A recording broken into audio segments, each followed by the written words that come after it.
Yeah, man. Good evening. Welcome to the Reckoning Brothers podcast, afternoon tea edition. We've been doing these afternoon teas late in the evening, and I have not been drinking tea at the time. I hope I don't get arrested for my lies. Josh, how are you doing this evening? Good. I'm not drinking tea either, but the last couple of times I have been. Yeah, Yeah, no, I do. the good Maybe eventually the good we'll old get back yogi. on that. I've been drinking the good old yogi, and Yogi is pretty good, but as previously discussed, we're trying to get a sponsor with Barry's Irish Breakfast Tea, I'm which so is sorry. delicious and possibly the best tea that's ever existed. And I'm pretty sure it's why England had their whole empire was to get the specific kind of tea that's used in Barry's Irish Breakfast Tea. So people should respect all the lives lost during their empire and drink delicious Barry's Irish Breakfast Tea. Josh, Where is it made? it's in Ireland. I think it's like Kenny or Kerry, Ireland, or something like that. Which I know that's a different country, has nothing to do with England. But I'd like to think maybe somewhere back in the day, like some Irish guy bought the leaves, or maybe stole them in typical Irish fashion from an English boat. They just sailed out there and they're like, "Oh, I'm gonna get this tea," and they stole all the tea and they made, and that's what became Barry's Irish Breakfast Tea. That might have And that's you're what's you're of Irish descent, Josh. Am I wrong? partial. Yeah, Scottish, German, English, Irish. I'm a hodgepodge. If you're a white American and you're not like a total mutt, you're a racist and you should be ashamed of yourself. My, That's the my way that beard is my beard is rather Irish. it is rather Irish, and your anger problems are Oh also very Irish. yeah. Yeah, that goes hand in hand. Josh, have you heard the the what do you call it quote that we don't live in a world of winning and losing? I'm bastardizing this a bit. We don't live in a world of winning and losing, of victory and failure. It's a world of trade offs, right? Everything we do, every decision somebody makes in politics, in their life, isn't necessarily victory over something. It's not necessarily to win or to gain. You're just making a trade off in most cases. The higher up you get, the more of like a political decision, like let's look at foreign policy or something like that. You're just choosing between bad options and you're trading something for another thing, right? And part of the problem we have in this world when we look at young people, like young people now, no different from myself when I was young doing stupid things, is not understanding this basic fact that you can't have everything you want. It's not possible. The smart people at the top, I guess I hope to God they're smart. They're probably not. Actually, the older I get, the more I realize they're probably not. They're trading things off. They're looking at spreadsheets of information, and that's the best that they can do is, deal in the real world of trade-offs and diminishing returns, and they try their best to not fuck things up in this fucked up world. And I think we'd be a little bit better off as a society if we taught young people that more. Right? I didn't realize this till I was far too old. Josh, what do you think? Yeah, no, I'm thinking about it and trying to understand what you're saying there. And there, I mean, there definitely is. I thought through several scenarios. Well, what about this and what about this? And someone that makes something out of their own property, and they craft something, and there's labor. Labor is the trade off there. Yeah. So okay, the only thing I can think of is I don't know if you saw the headlines yesterday, but. There was a person that won Powerball, and they won $1.22 billion, and they're in California. Ooh, And I didn't hear about this. but there was a trade off. So he went to the gas station or the Circle K and he bought a ticket. So there was, I mean, it's a huge trade off, a very imbalanced trade off, but it's interesting concept that there is always a trade off no matter what. That's except gift giving, I guess. But then you got why did that person give me a gift? Is there, Yeah, it's interesting. Interesting concept. I guess I wasn't thinking Powerball because that guy just. I mean that's more like a risk reward randomness type of thing. But I was thinking more like if you're a leader, right? Let's say you're the president of the United States, and you have to worry about overseas policies, and you have to think, okay, what do I do about what do I do about Israel Palestine or something? I have this power and I have this super complicated issue, right? And I can do, here are the levers I can pull, here are the carrots and sticks I can do. And I also have to predict the future in this super complicated landscape, right? And I have to worry about this and I have to worry about that. I have to worry about this. I have to worry about that. The best that you can do is kind of come out ahead. You're never, when is there really like a policy enacted by a leader, whether it be the president, whether it be like a company, that's just a huge win, right? I mean, granted that happens, but most of the time you're just stuck with trying to predict the future, trying to make a decision, and weighing trade offs, one thing versus the other. And when you make a decision, something's probably going to lose or somebody's probably going to get fucked, you know? And it's really, maybe it's not so much about trade. I'm sorry, go ahead. It's 4D chess. Yeah. It's 4D chess, right? But maybe it's not so much trade offs. I mean, it is, but maybe it's also minimizing the suckiness of the things that you do. Right. But I think the reason I brought it up, when I originally wrote that down in my notes, I don't know, weeks ago, I was watching some YouTube video of protesters on Israel Palestine. And I get young people. I get their approach to it. I understand that Palestinians are the victims of huge bombing campaigns, so many of them dying, and they just want to see it from that one simple perspective. I would have done the same thing at 20 years old, right? I totally get it.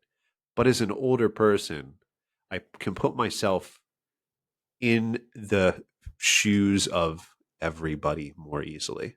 The Palestinian, the Israeli, the different kinds of Palestinians, those who are just bloodthirsty and those who hate the Hamas regime, Israelis that are very, very sympathetic to Palestinians, and also the bloodthirsty ones there, of the American leaders. Every perspective is different. Every perspective is valid. None more valid than another, right? Unless you're a young person and you believe in intersectionalism. And then if that's the case, and who's ever the most victimized is the most valuable. Yeah. But for regular people, we see everybody pretty much the same, right?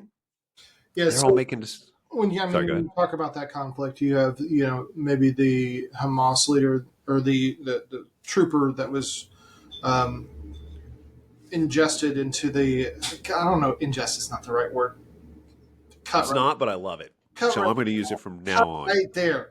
Uh, Well, I'm not cutting shit. I'm going to ingest every word that you've said and Cut put back it in the there, final product. okay, and back. I don't like you.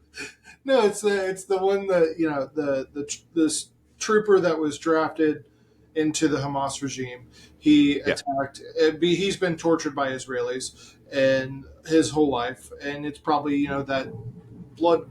God, my brain's not working. Scott, damn it! You're fine, man. It's a blood feud, right? It's built Right, I was in. going in a cyclical motion with that. You got the okay. I understand. I think I understand what you're saying, and it's all right. You just woke up from a nap, and I understand. I'm sure you needed it. You're saying that it's a cycle. It's a vicious cycle, right? And it seems like there's no way out. And if you're looking at it from that trooper that's drafted in, and you understand what he's gone through, it's very easy to understand everything that he thinks and feels. It's not hard at all if you enact some fucking labor towards understanding it. And it's that way with everybody else, right? I mean, I started this by talking about trade offs, but it's also perspective. And it's not hard to understand a person's perspective unless you're trying to understand like a psychopath, Ted Bundy or something. That might be more difficult. But it's that, and that's why my I just want young people to be better, man. Yeah. Do you think it's more important that young people are better now than when we were young? Yes, I do. I think a lot of that. I mean, I feel like some of it is occurring real time with us. You know, Hmm. I feel like the younger generation is more empathetic than I ever was. I don't know. Do you feel that way? More empathetic?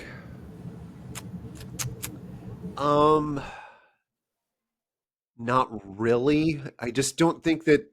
I mean, what I was previously describing about being able to easily put myself in other people's shoes as I get older, I think I don't think they're very selective about it, which has kind of always been the thing for young people. That's true. Yeah, so I'm gonna say overall, I don't know if they are, man. I don't know if they are more. That's tough. That's tough. But they're more compassionate and they're more willing to voice their opinion. And I don't think that's necessarily a bad thing. We get annoyed by it as older people, but I don't think it's necessarily bad. Compassion, maybe, but I feel like there's some kind of accepting.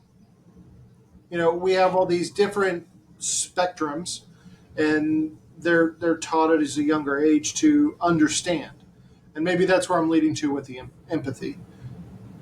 Yeah, I mean they are. I mean, we everyone likes to get mad about woke shit, right? And teaching kids like wokeness, but there is something to be said for teaching them to be tolerant of other people, right? Which is that's what I've always loved about kind of old school leftism, right? Is the tolerance of the hey, you don't know their journey, you don't know what they've been through. You should be compassionate. You should err on the side of being nice as opposed to being a fucking asshole, right?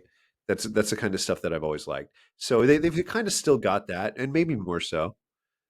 I wish that it wasn't so selective. Like intersectionalism is all oh my if you're gay or you're trans or your color of your skin, all that shit's so fucking important.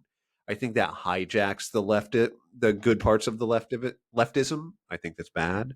It should be more general to just be compassionate towards everybody and more understanding towards everybody. So that part annoys me that it's selective, but I would like to think that it still gets into them more than it did us.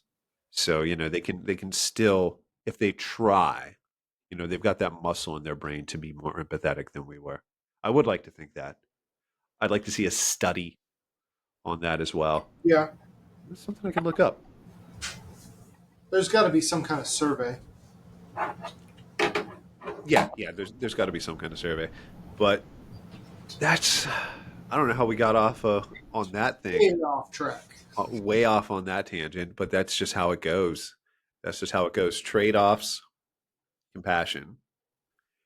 I guess it's it's better to understand everything as much as you can before acting or having a strong opinion. Isn't that kind of basic wisdom? Yeah. And I don't. This is where I'm going to be. Josh, you have a kid, but I don't have a kid. So do you see him getting this wisdom through general life as much as you think he should? And if you could wave, Sorry.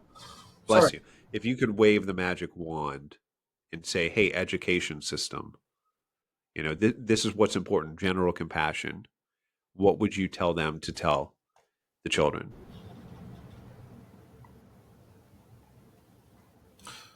I think I wouldn't tell the education system to do anything with compassion at all. I would tell the education system to teach my child. But if it came down to it, the golden rule: I like that. Keep it simple, right?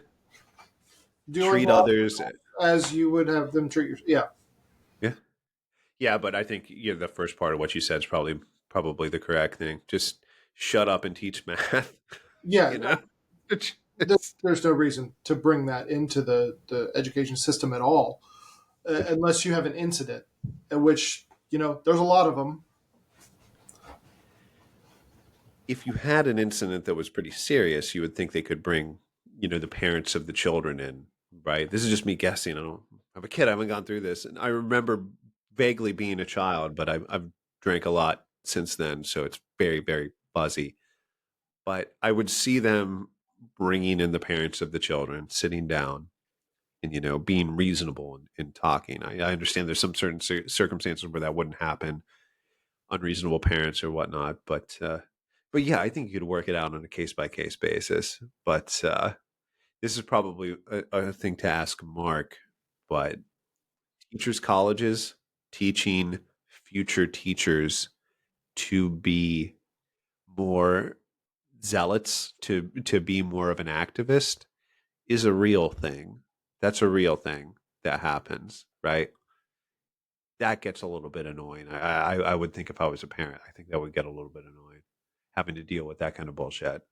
But I don't know. I don't know. I don't really have a really have a good solution for it other than what you said. Shut up and teach. You know, don't take big picture politics It doesn't. seriously. It doesn't belong in the schools at all. Doesn't belong in the schools. I mean, look what happens when you put it into a movie. Look what happens when you put it into a video game. Look what happens when you put it into sports. It just makes it annoying and it makes it suck.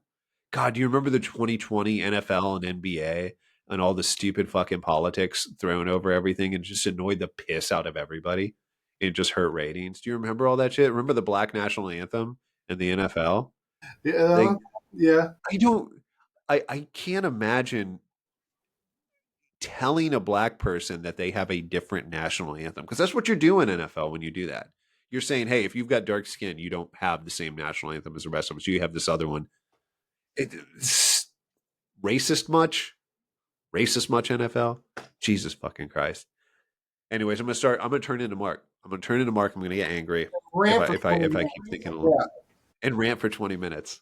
Yeah, like he does. But anyways, man, that's all I wanted to bring up. That's all I wanted to talk about. And yeah, man, if you don't got anything else, I don't got anything else. Any final words? Now let's end it here. Good stuff. Let's end it here. Cheers, mate.